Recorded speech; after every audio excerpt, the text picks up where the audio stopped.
Hi. The NFL on Twitter called this the Kendrick Bourne game. What was clicking for you on the offense? Yeah. First and foremost, I just want to thank God for the opportunity. Last week was very tough on me. Just the adversity I went through and the standard I hold myself to and the things I want to do for my teammates, first and foremost, for the fans, for the organization. You know, I hold myself to a higher standard. So that was tough.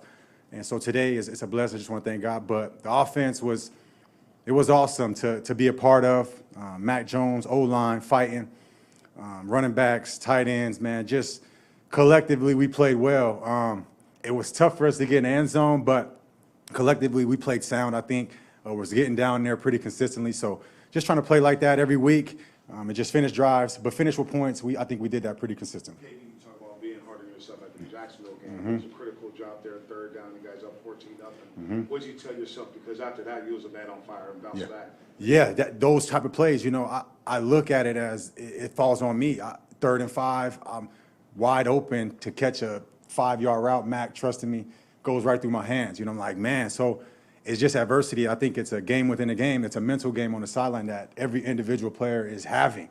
Whether it's good, bad, it's a mental thing. So how do I work within that while I'm playing? And I think that's what I learned from last week is how to flush the good, flush the bad. You know, I know how to do it, but week to week is different, and every situation is different. So learning from that situation last week, learning from that play specifically, I hold myself to the higher standard, and I hate it. But having good teammates, you know, just telling me move on, and the next one's gonna come. It's important to have guys like that, and you can feel it.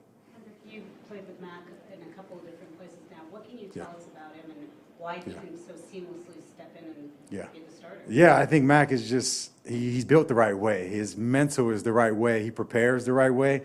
I've seen it for a while now, and I'm just proud of him, man. I can. Even when he's throwing the ball, I be telling him at practice, like, man, you zipping the ball and how he's throwing it and stuff like that. It's just you can tell he's confident and things like that. And it's just awesome to see him in this space. How I seen him in New England was a different world for him. So to see him now kind of with like the piece he has and he's playing free and having fun, I think it's a big part of the game for him. So it's showing. Well, it's different to New England. You just mentioned how maybe he's a different guy, different swag. What was it about New England? Because he came out on fire as a rookie, went to the Pro Bowl, but then after that, we know what happened. Yeah, so great. What is the major difference? That's what you're saying. It's tough. It's pressure. It's a first round pick. Everything falls on him. He's young.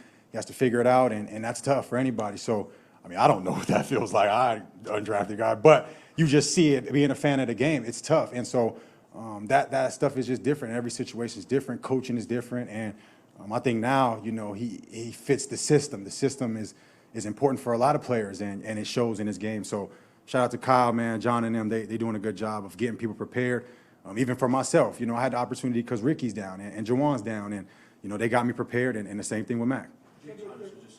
Last two guys. And you guys, as the quote-unquote backups, you heard everybody saying, like, well, this probably doesn't bode well for their chances. How do you kind of take that personally? How do you use that to as motivation going in? It's a part of the game. You know, everybody has, you know, their opinion and they have their rights to it. And I think it's just huge by Kyle and them having D-Rob and older guys, MVS, you know, guys that have experience in the game and the depth we have. It shows, and it's important for the NFL because, shoot, guys are banged up now. You don't know what's going to happen next week. You know, everything's different. So just having depth has been important. Kendrick, obviously, understandably, since you got here week 2, there have been moments where you're like, looks like, Grant! I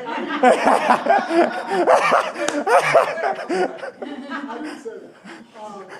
But, I mean, are there still moments of like, where am I supposed to be in this offense? Yeah. And, I mean, once you figure that out, 15 catches? I think it's just being prepared. You know, I didn't come here to be the guy. I'm not coming here to try to get 50 catches a game. None of that. I'm here to play a role, help the younger guys, you know, be a vet. And so if Kyle wants me to play F or he wants me to go to running back, then that's what the week is going to, you know, present. So that's just my mindset. It's about being humble, understanding that there's a role to be played. And that's how my career has been, and I've excelled in that. And that's kind of how I got to where I am. And Kyle, shout out to him because he gave me my first opportunity of showing me how to play in a role. I used to be big on third down, and it's grown, and my relationship has grown with him now. The trust is there, and trust from my teammates and things like that. So it's huge. So that's kind of how I go about it.